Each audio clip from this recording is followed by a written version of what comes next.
Welcome to Breaking Financial Chains, where we combine practical money guidance with emotional healing to help you break free from financial limitations. I'm Tanya Ibberson, your financial wingwoman. Hey, and welcome to another episode of my podcast, Breaking Financial Chains. I'm so happy that you're here and that you're listening to this episode. So, today's episode is a bit of an emotive one. It's one of big significance to me. This is something that I've lived myself, so I know how this feels. I know how I got myself away from this situation as well. This is about what is financial abuse. So this is abuse, coercion, control, all of the things related to how someone else might take away your power, disempower you.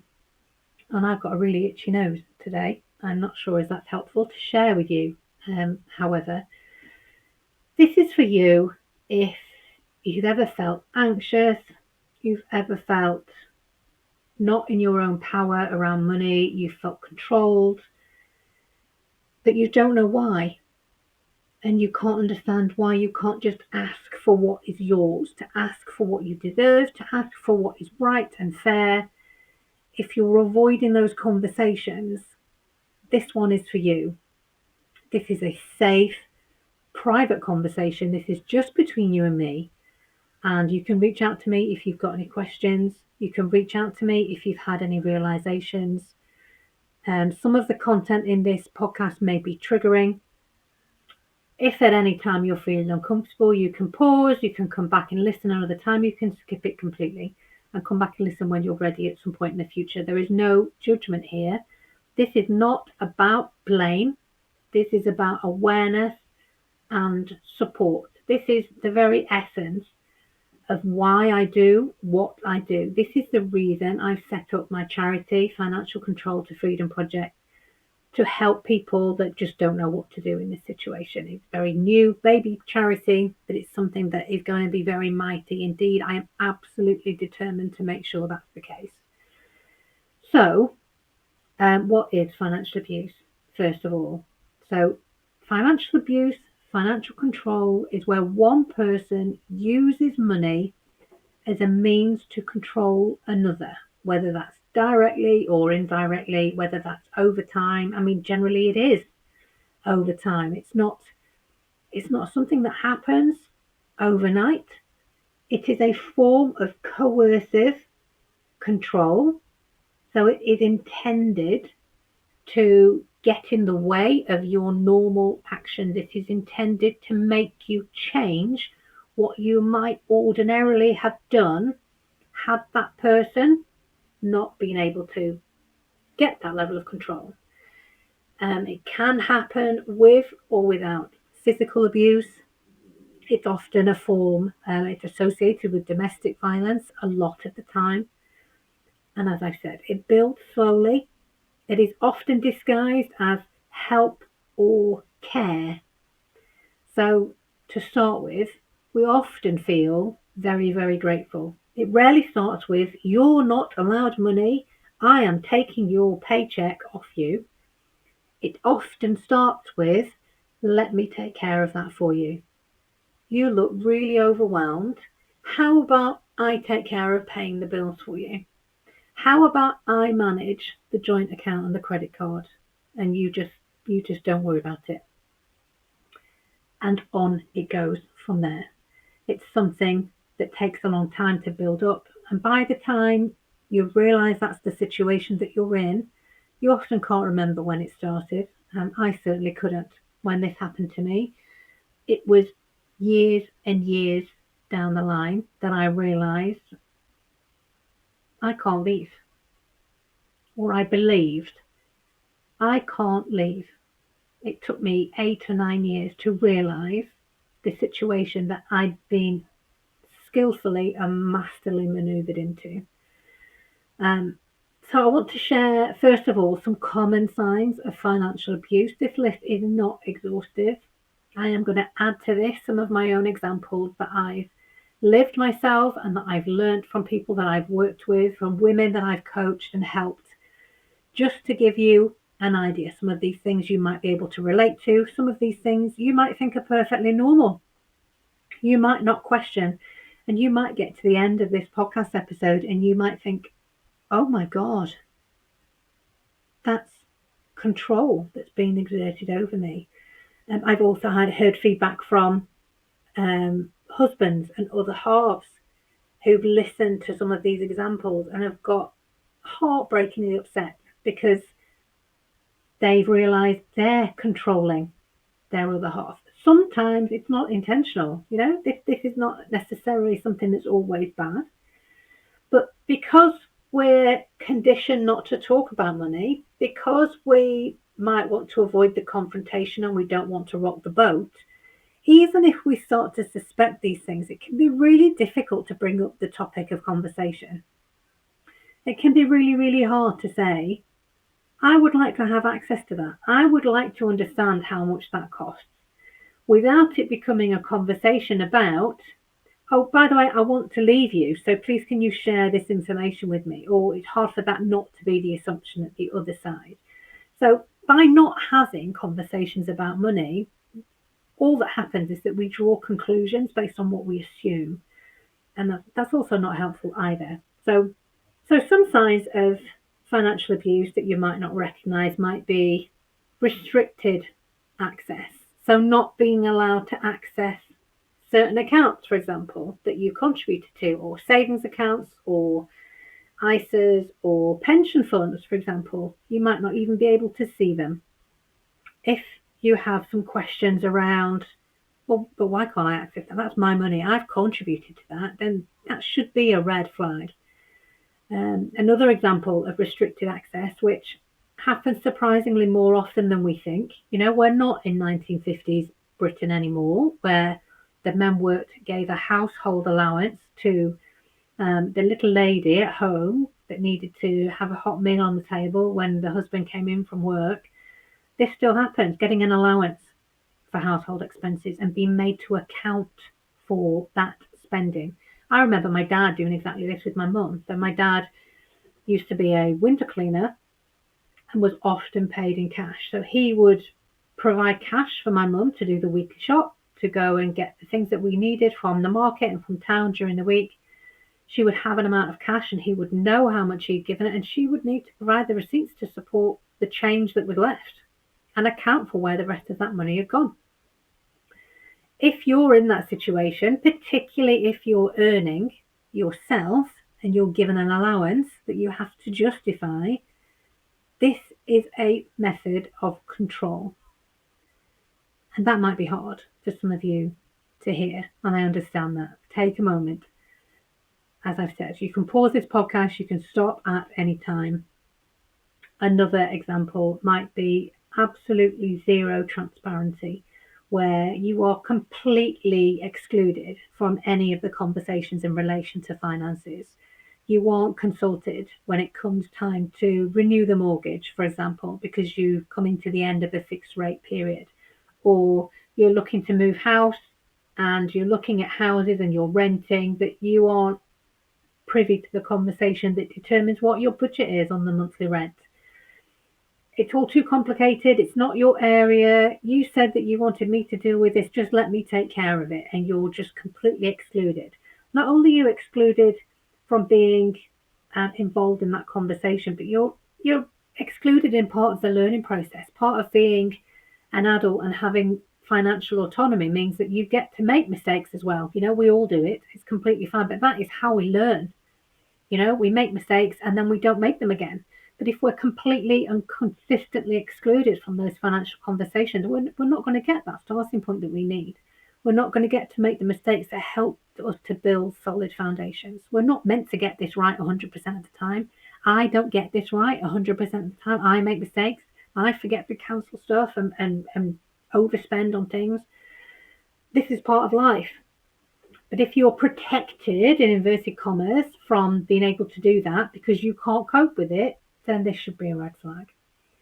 If you're shamed for spending, if you're criticised on what you're choosing, even if it's on the basics, why are you buying that brand of washing powder or that washing detergent when we could just have the supermarket's own brand? and yet your other half freely spends on what he wants. That is a form of control. That is a form of trying to shame you into not spending the money so that there's more left in the pot for somebody else to spend. Or at least it starts that conversation.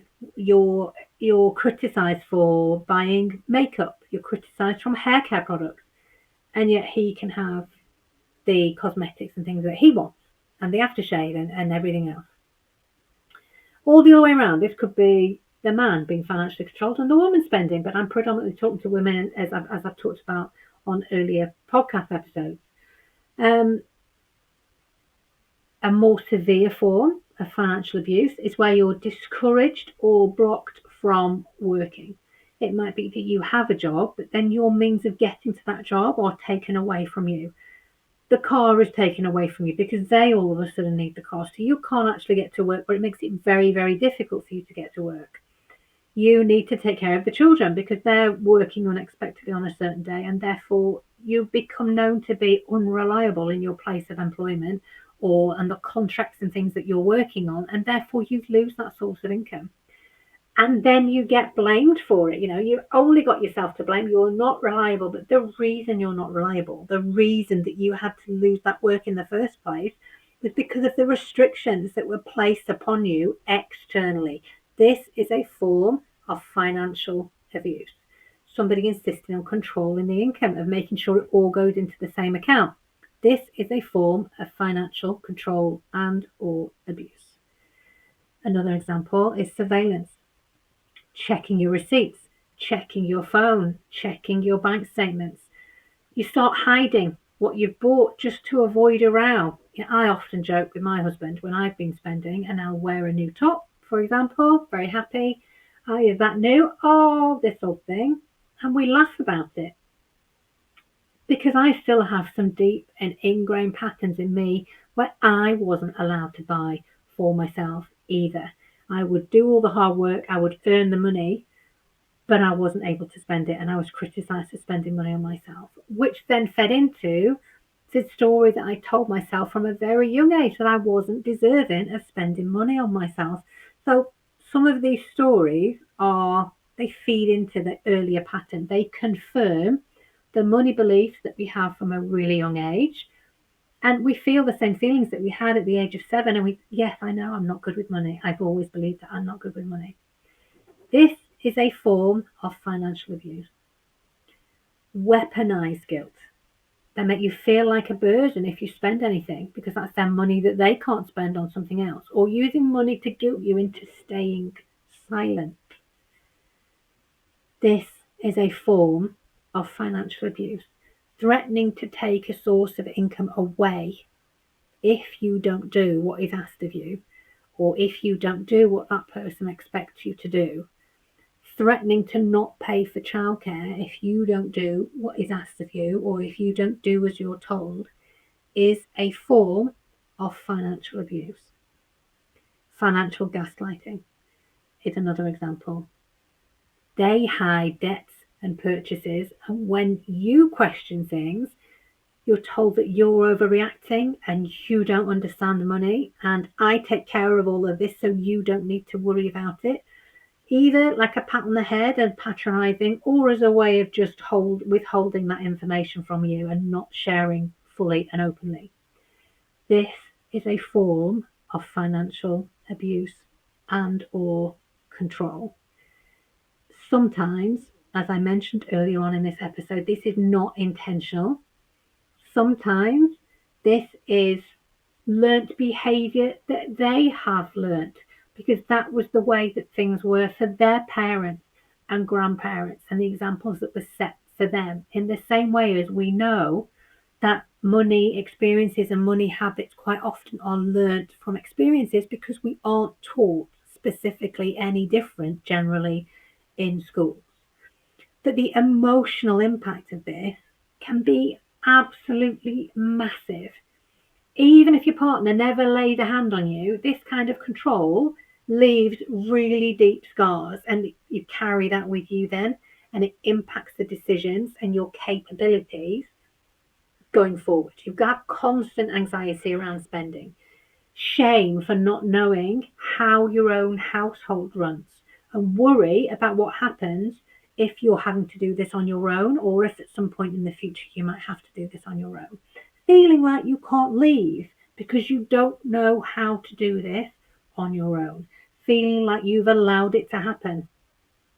So it therefore must be your own fault and you have to lie in the bed that you've made for yourself.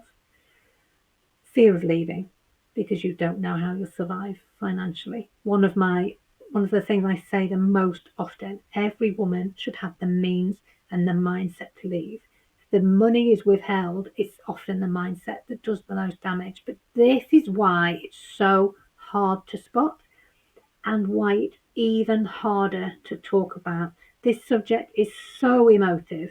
It is so ingrained in our own patterns, and we draw our own conclusions about how we feel. There is so much guilt and emotion and fear that is attached to this, that if it is something that you're experiencing, you don't feel that you can say it out loud because people don't understand. People aren't trauma informed generally.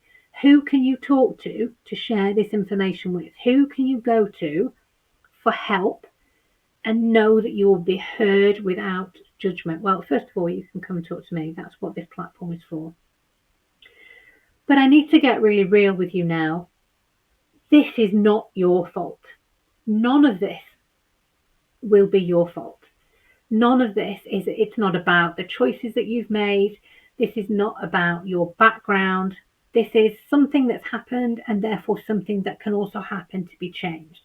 The truth I need you to hear is that financial abuse is insidious. It's designed to creep in super slowly. It is not announced.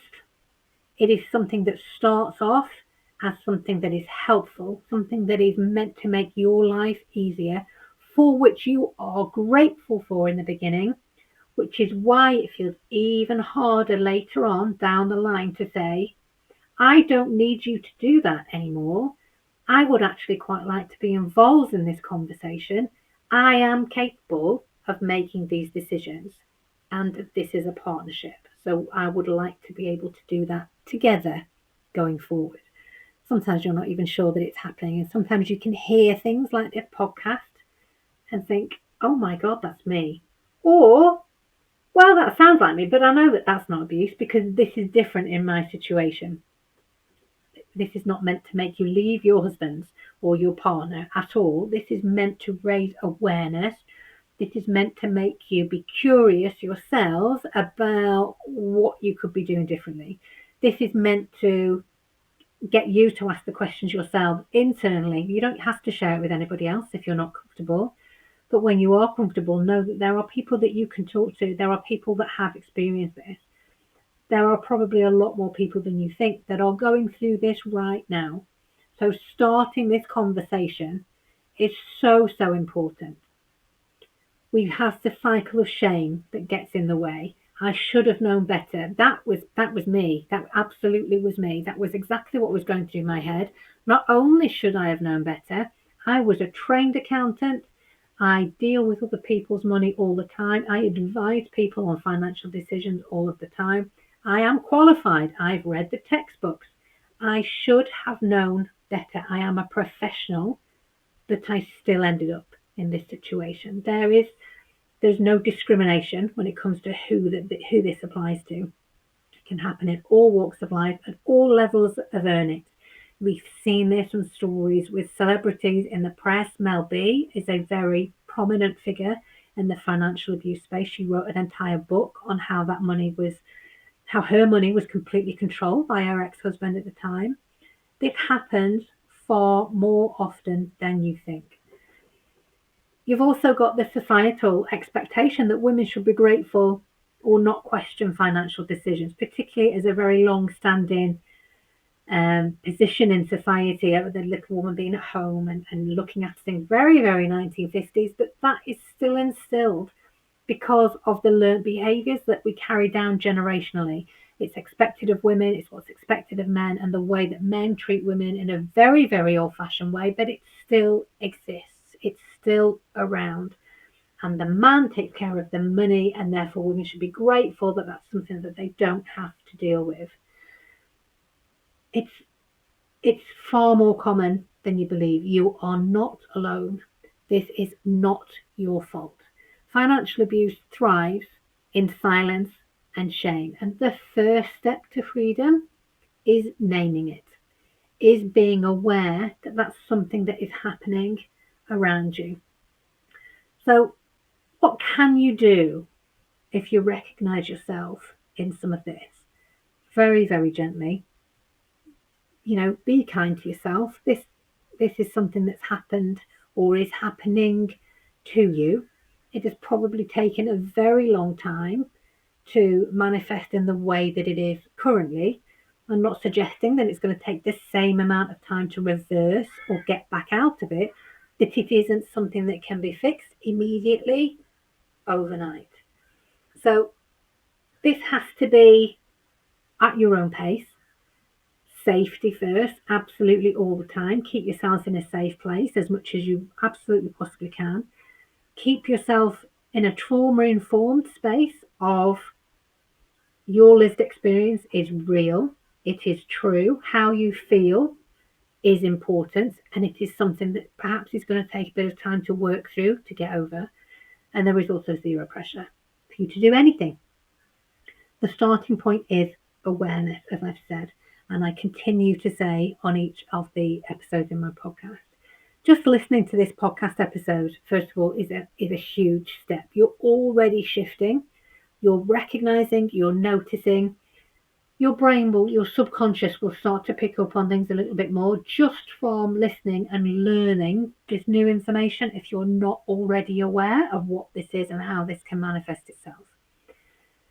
You can start to keep notes and screenshots now safely, absolutely, obviously, safely. If you're worried that somebody might have access to your phone, then your phone is not going to be the safe place to keep these notes.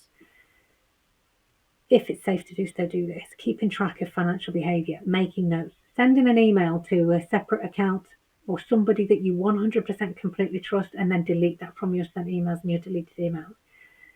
Finding a way to keep yourself in a position of safety, having a conversation with somebody and allowing them to make those notes for you away from you, however you feel safe. If you can, open a new separate email account that you can start to email yourself and make notes, or a cloud folder to store this information on to keep it away from prying eyes, and then you've got evidence at a later date. If you can, begin a small secret emergency fund. Even if this is £1 at a time, even if this is held in somebody else's name, if you have anybody that you could turn to for that level of support. Look into support charities or women's organisations because many offer financial advocacy. Citizens Advice is another example. My charity, Financial Control to Freedom Project, is something that will be able to help you in the future. This is something that you need to do at your own pace. If you feel called to do so, I'd invite you to take some time for reflection, to make some notes, to journal in a safe way if you feel so called around this prompt. Does any part of your money situation make you feel anxious, small, or ashamed? Does any part of your money situation make you feel anxious, small, or ashamed? What would it feel like to believe that wasn't your fault? Go to town with these journaling notes. Really believe, imagine that you're talking to a friend instead of talking to yourself. Sometimes it's very difficult to show yourself compassion, particularly if you genuinely believe that you are at fault, even though you're not. That doesn't change how you feel. That's going to take a bit of time to unknot and unravel and work through. Imagine you're talking to your daughter. Imagine what you would say to her if she broke down one day, now or in the future, and said, "Mum, this is happening. I need to leave and I can't afford to do it. What do I do?" Be super kind to yourself. And if journaling isn't an option, then just some quiet reflection. Close your eyes, play some nice quiet music, some meditation music, and just think, absorb yourself. No action is needed unless you're absolutely ready. It might be that you can see this behaviour playing out in somebody that you love, someone that's very close to you, or a family member. Imagine how you could be helpful to them. If it's very difficult to admit and work on this as though it's actually yourself. Oh, deep breath as well. Remember to breathe. This podcast it's been quite tricky for me to record. I'd be completely honest with you. Whilst I feel I've done a lot of work myself on how far I've come, it doesn't change. It doesn't change the experience that I had. It doesn't change the years that I feel I lost. And I do still worry about the time that I was stuck in that cycle that my daughter might remember. She was only 4 when I made those decisions to leave. But I remember things from before that age. So it's perfectly logical to imagine that she might be thinking the same thing.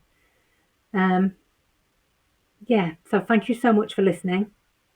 Please reach out. I would love to hear your feedback and your reflections on this. Please remember, financial abuse isn't always loud. Sometimes it's the quiet erasure of your autonomy, and it's creepy. It's not creepy, that's not the right word. It creeps, it's insidious.